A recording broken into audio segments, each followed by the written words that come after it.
Some people try to say that history has simple lessons for the present, and that's not true. The past is different from today. But I do think it has some more general lessons for today.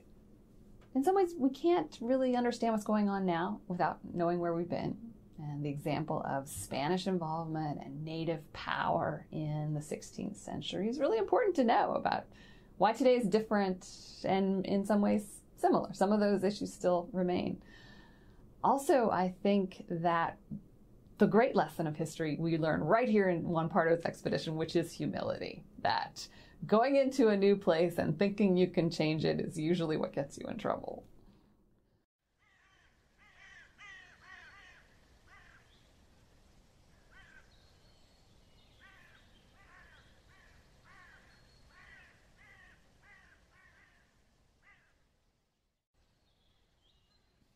My name is Juan de la Bandera. I write to document the truth. Because of my actions, the world shall one day know the events that occur here. Our expedition consists of over 100 of Spain's finest men, outfitted with enough supplies to last over a year. We march without the use of even a single horse or mule. Our leader is Captain Juan Pardo. He is a man of honor and nobility, a smart man at that.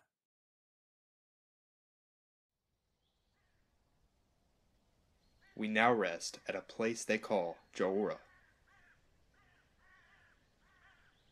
It is a native village that rivals in size and complexity of many of the towns we are accustomed to in Spain. At the foot of a range of mountains, it is surrounded by rivers. The land is ideal. Pardo attempted a similar expedition 1 year ago. During his previous voyage, he saw it fit to construct a fort near Jordan. He christened it Fort San Juan.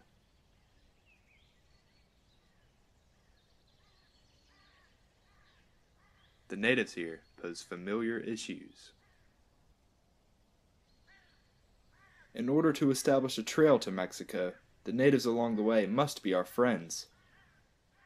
Pardo has tried on numerous occasions to earn their trust. He has given them many presents, but I fear it will not be enough. We have also demanded that they provide us with food without payment. The natives do not take kindly to this. They are far from exhibiting loyalty to us. And because he came with different signs, looking different, saying different things, they were interested and wanted to see if they could first get along with him and establish trade with the Spanish, and also make sure that their enemies did not trade with him and did not get the Spanish on their side.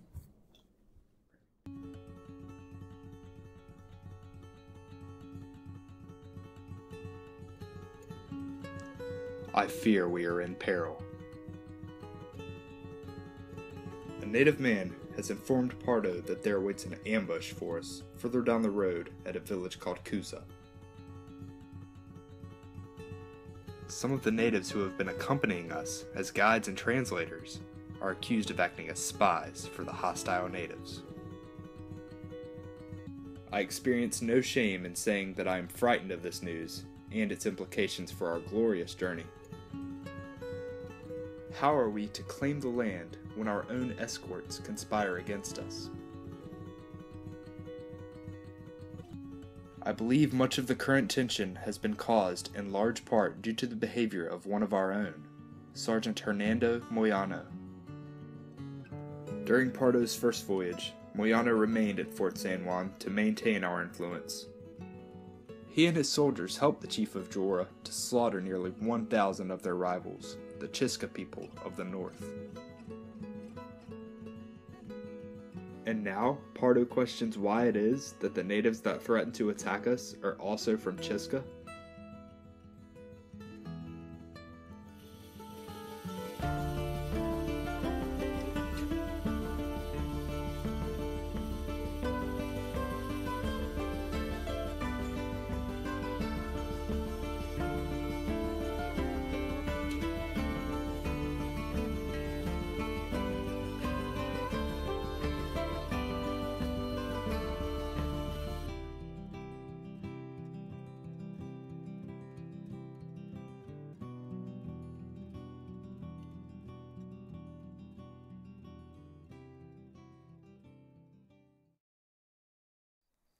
We now are at a critical point in the expedition. Our original destination, the silver mines of Zacatecas in Mexico, remains a distant idea, and the road so far is currently troubled for any Spaniard looking to travel it. We will continue in spite of these challenges, as Pardo commands with divine mandate. I pray the Lord will grant us victory.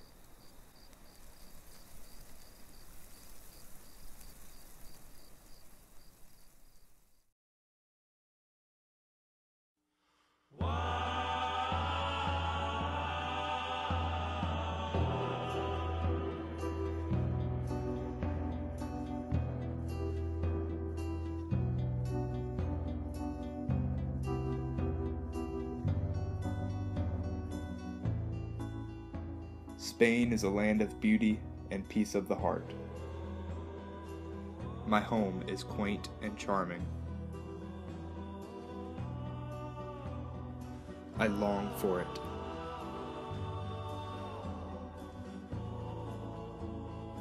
I can no longer deny this wretched expedition's status.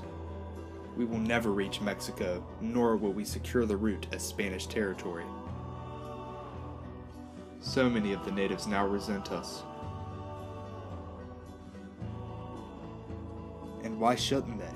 We demand their food, and maraud their villages, and expect them to kneel before the Spanish crown. We are not alone in these practices. Cortez did it to the Aztecs. Pizarro did it to the Incas. It is the Spanish way. I now understand why Cortez and Pizarro found glory for our beloved kingdom, and we had not. They were strategic in their efforts. They used the natives' own desires and weaknesses with keen planning. When Cortez was surrounded by hundreds of Aztec warriors, he didn't blindly charge into battle. He captured their king, Montezuma, and used him to control the Aztec people. Pardo was reckless. He couldn't even keep his own men in line. Because of him, we now have just as many enemies as we do allies. Our only legacy is the handful of forts we leave. God willing, our future countrymen will reinforce them and finish our job. We are going home now.